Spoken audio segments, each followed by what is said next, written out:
Bismillahirrahmanirrahim. Assalamualaikum warahmatullahi wabarakatuh. Teman-teman, jumpa lagi dengan saya Abah Agus di podcast Bincang Pelangi, edisi Kamis 2 Juni 2022. Gimana kabarnya teman-teman? Mudah-mudahan sehat selalu ya. Teman-teman, alhamdulillah di kesempatan malam hari ini Abah temenin ya 1 jam ke depan, dari mulai pukul 20.00 sampai dengan 21.00 waktu Indonesia bagian Barat. Alhamdulillah di studio mini podcast Bincang Pelangi kehadiran tamu istimewa ini. Beliau adalah Suhuji ya. Jadi beliau sendiri menangani berbagai macam keluhan penyakit. Nanti kita akan coba bincang-bincang. Yang pasti teman-teman jangan pernah kemana-mana, tetap stay tune terus di podcast Bincang Pelangi bareng saya Abah Agus.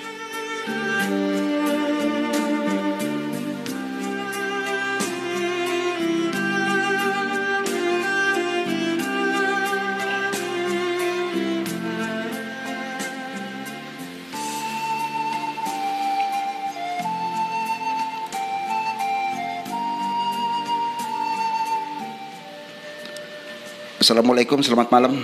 Selamat malam. Suhuji, alhamdulillah bagus. nih. Alhamdulillah. Kehadiran malam hari ini, gimana kesibukannya selama ini? Alhamdulillah. Assalamualaikum warahmatullahi wabarakatuh. Pemirsa yang berbahagia, salam sejahtera, salam sehat selalu. Saya dipanggil cukup Suhuji. Dalam metode terapi yang saya gunakan adalah totok, terutama metode terapi totok. Intinya menotok beberapa saraf-saraf yang terganggu, yang terhambat, terutama pembuluh darah, bagus. Pembuluh darah ya. Untuk keluhan penyakit apa aja nih Suhu? Kalau terapi ya, yang spesialis yang saya tangani adalah khusus untuk penderita stroke. Oh, untuk yang stroke. Iya.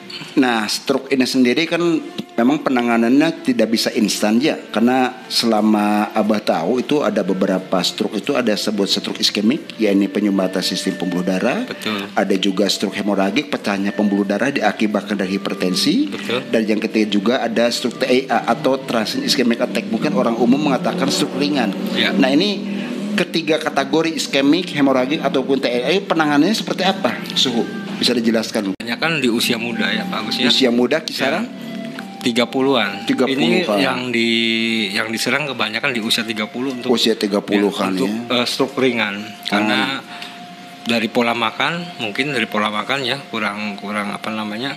Kurang sangat tidak teliti lah ataupun tidak menjaga pola makannya.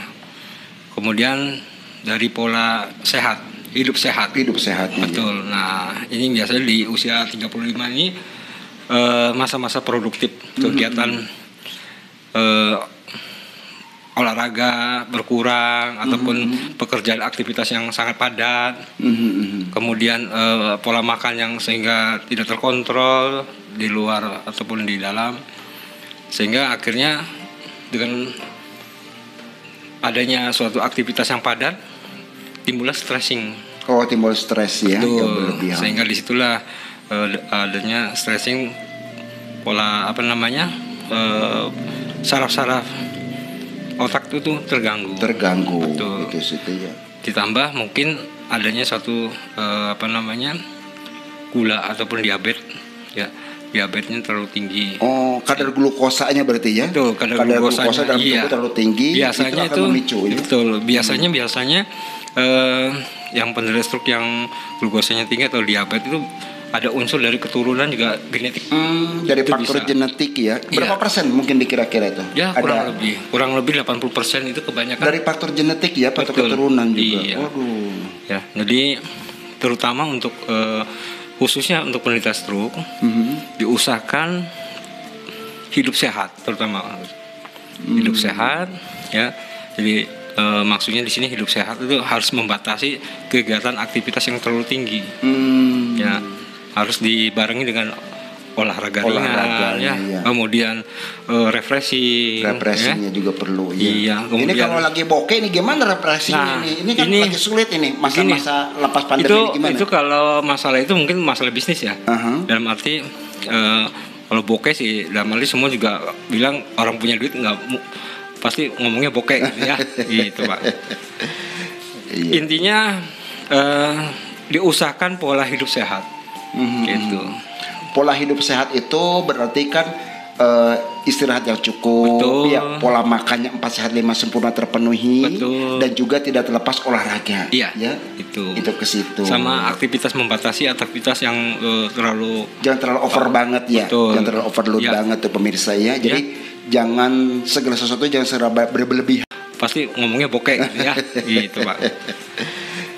Intinya diusahakan pola hidup sehat. Gitu. Pola hidup sehat itu berarti kan istirahat yang cukup, betul. Ya, pola makannya 4 sehat 5 sempurna terpenuhi, betul. Dan juga tidak terlepas olahraga. Iya, ya. Itu ke situ. Sama aktivitas membatasi aktivitas yang jangan terlalu over banget ya. Betul. Jangan terlalu overload banget tuh pemirsa ya. Jadi jangan segala sesuatu jangan serba berlebihan. Boleh kita mencari nafkah ya, tapi tetap harus diimbangin. Senin sampai Jumat kita aktivitas di kantor, ya untuk Sabtu Minggu weekend ya kita dengan keluarga ya. Betul. Tentunya suhu ya. Untuk refreshing ya. Iya. Kalaupun ada pertanyaan ini yang masuk ke WhatsApp, ada asam urat. Orang umum mengatakan asam urat, mungkin kalau bahasa kita ini kan rheumatic gout. Itu akan mempengaruhi tidak ke stroke itu sendiri? Akan memicu tidak sebetulnya?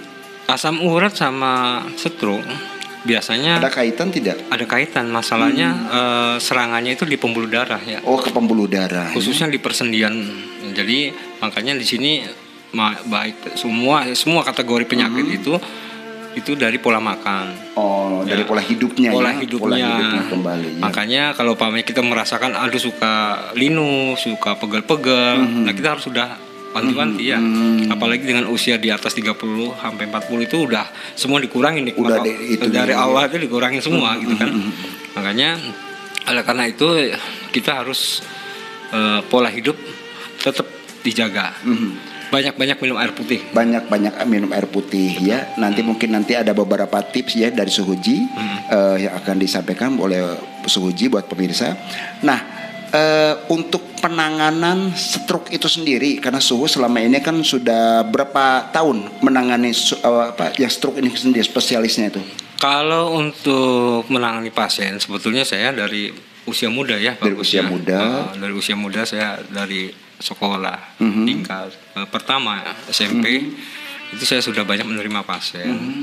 Karena aktivitas saya dulu sebagai karyawan, jadi otomatis fokuslah saya sebagai karyawan bekerja di suatu perusahaan.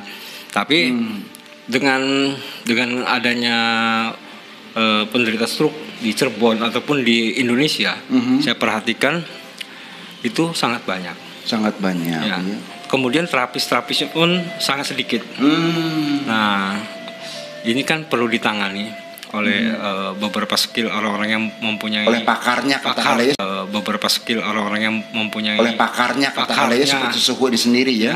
Jadi emang kalau stroke ini harus di fisioterapi. Lakukan fisioterapi. Betul.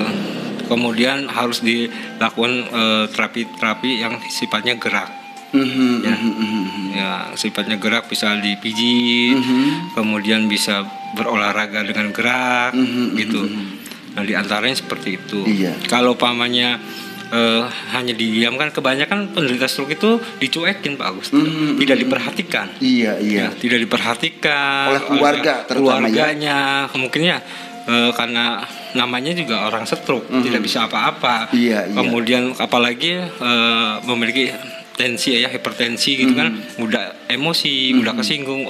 Oleh karena itu ya kita yang sebagai pihak keluarga ataupun dari salah satu familinya, kita harus banyak perhatian dan banyak memaklumin. Iya.